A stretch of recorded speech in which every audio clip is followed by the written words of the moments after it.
आपको जेलों में नहीं डाला जाएगा, आपकी खालें नहीं उतारी जाएंगी, आपके नाखून नहीं उखाड़े जाएंगे, आपको उल्टा लटका के आपके ऊपर बैंत से आपकी पिटाई नहीं की जाएगी, आपको नंगा करके बर्फ की सिलों पर नहीं लटाया जाएगा। पाकिस्तान की importance after the fall of Kabul, यहाँ पे जो लॉ मेकर्स थे वो इतनी इम्पोर्टेंस समझते नहीं है। आज का शो एक बहुत ही अहम टॉपिक पर है।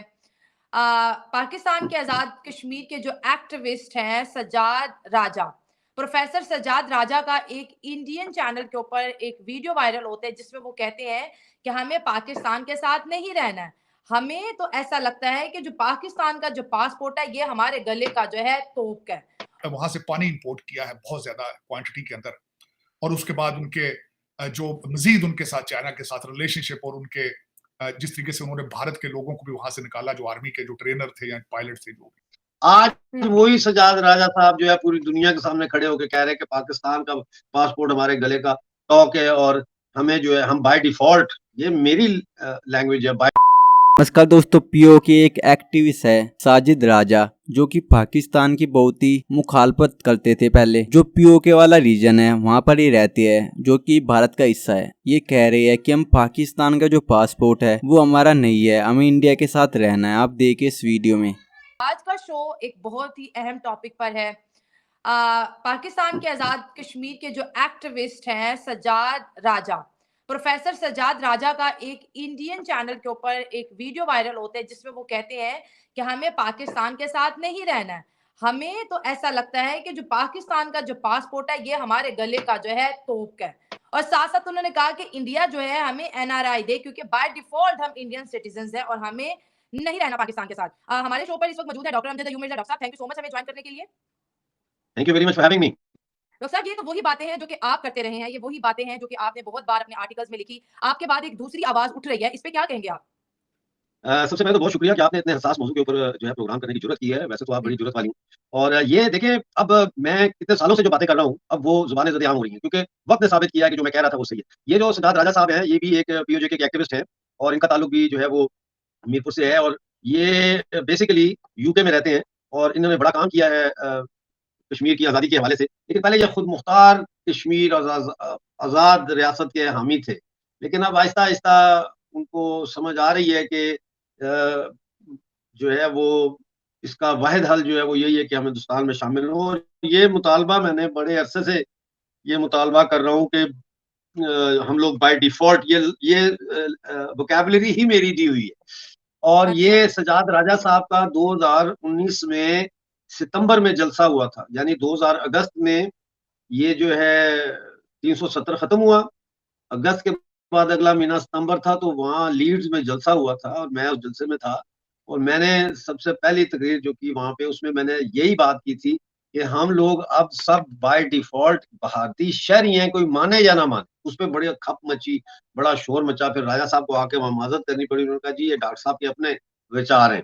आज वही सज्जाद राजा साहब जो है पूरी दुनिया के सामने खड़े होकर कह रहे हैं कि पाकिस्तान का पासपोर्ट हमारे गले का टॉक है और हमें जो है हम बाय डिफॉल्ट, ये मेरी लैंग्वेज है, by default we are all Indian citizen.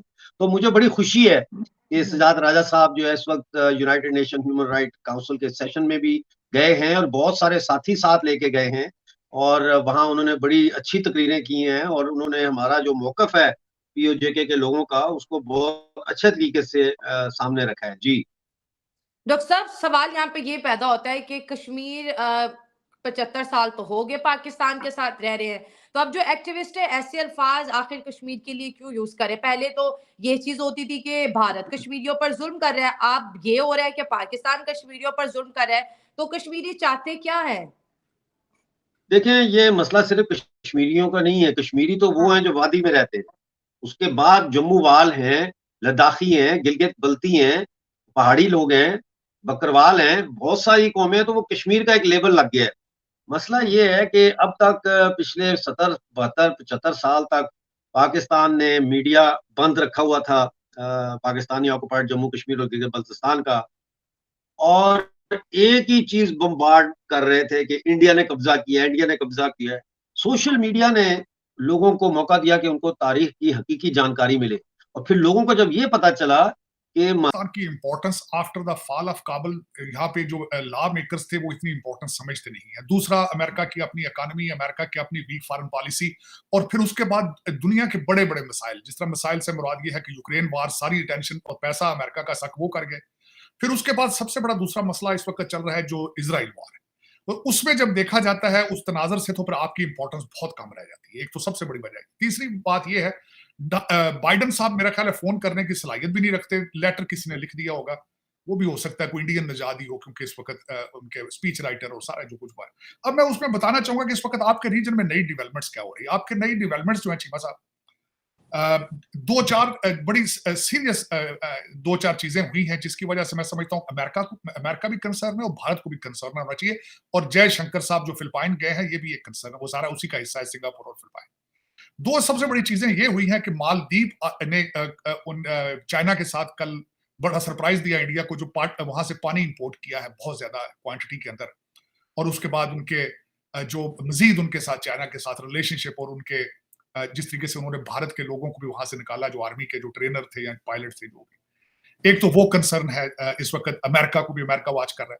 फिर दो चीजें हुई हैं कि आपके श्रीलंका के प्राइम मिनिस्टर चाइना के दौरे पर, और चाइना ने उनको उसके पीछे जो अवामिल ये थे कि आईएमएफ ने उनको कहा है कि जब तक चाइना आपके कर्जे रीस्केड्यूल नहीं करेगा, हम आपके साथ डील नहीं करेंगे। उस सिलसिले में वो वहां गए हैं, और जो मुश्तरका एलामिया बयानिया उसके बाद जो बताया गया है, उन्होंने ये तो नहीं कहा कि हम कर्जों का क्या करेंगे, लेकिन चाइना ने उनको कहा है कि we will help you financially, we won't let you down. लेकिन वहां पे जो दूसरी चीजें और नए कॉन्ट्रैक्ट साइन किए जा रहे हैं,